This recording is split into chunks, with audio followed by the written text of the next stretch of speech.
মন তোমারে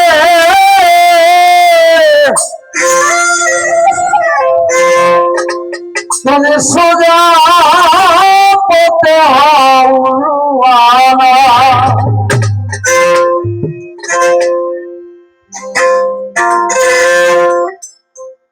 তুমি সোজা চলো মন রসনা বলি সোজা চলো মন রসনা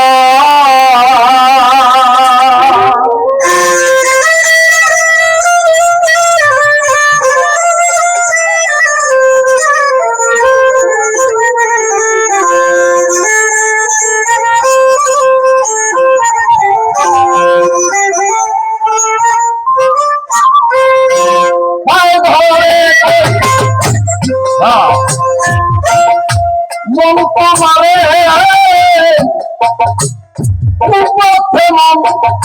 আরে যেও না তাই ঘরে কই মন তোমারে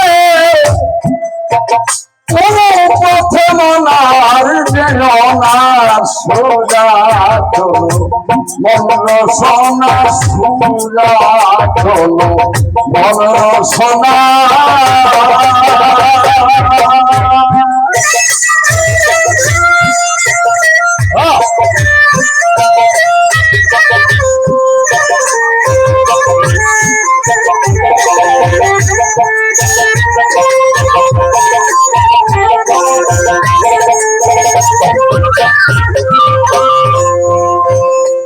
মনে আসিয়া তুই ভবে হাতে মানুষ নেতে মহাতে আসিয়া এই হবে হাতে মনরে মেথে রইলি তুই মহাতে নাই থর মুখে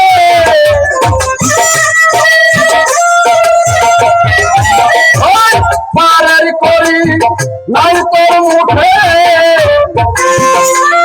মন পাশান কর নাই ভাবনা সুজা মন রসনা তুমি সুজা চলো মন রসনা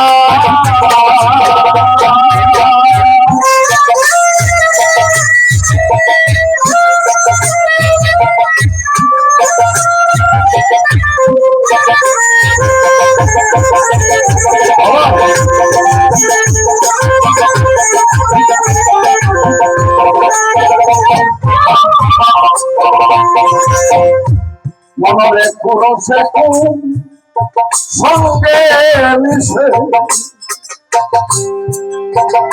মানুষ দিন কাটাইলে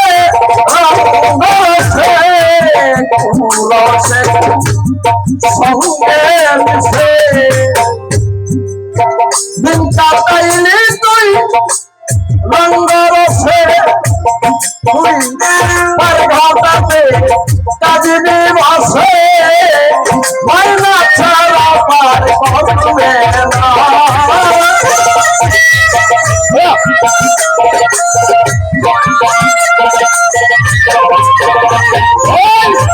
পার ঘাটাতে কাজিনী ভাসে মাইনা ছাড়া পার করবে না সুজা চলো মন রসনা বলি সুজা চলো মন রসনা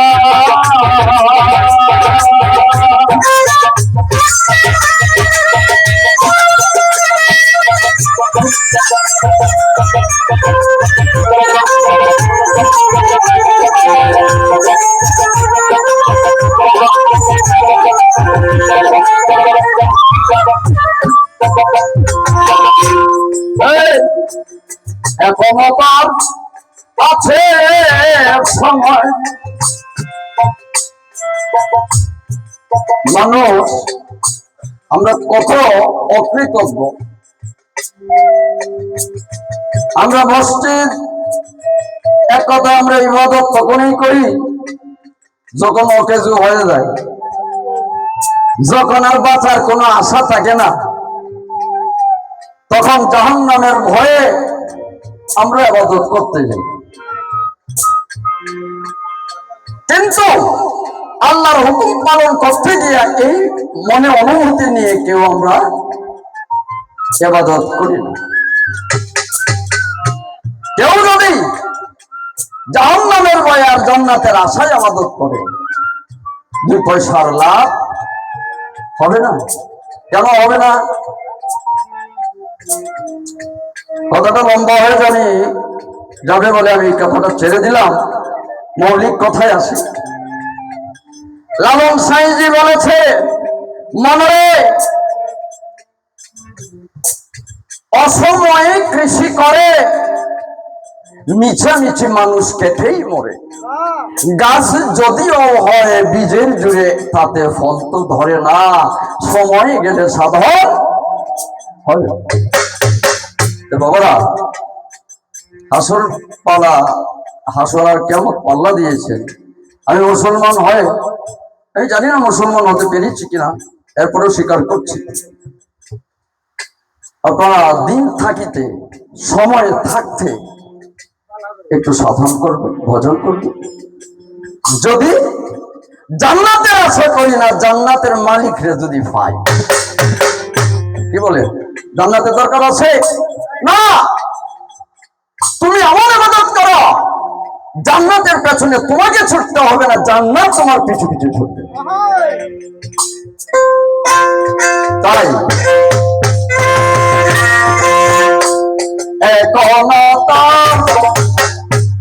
আছে সময়, তুমি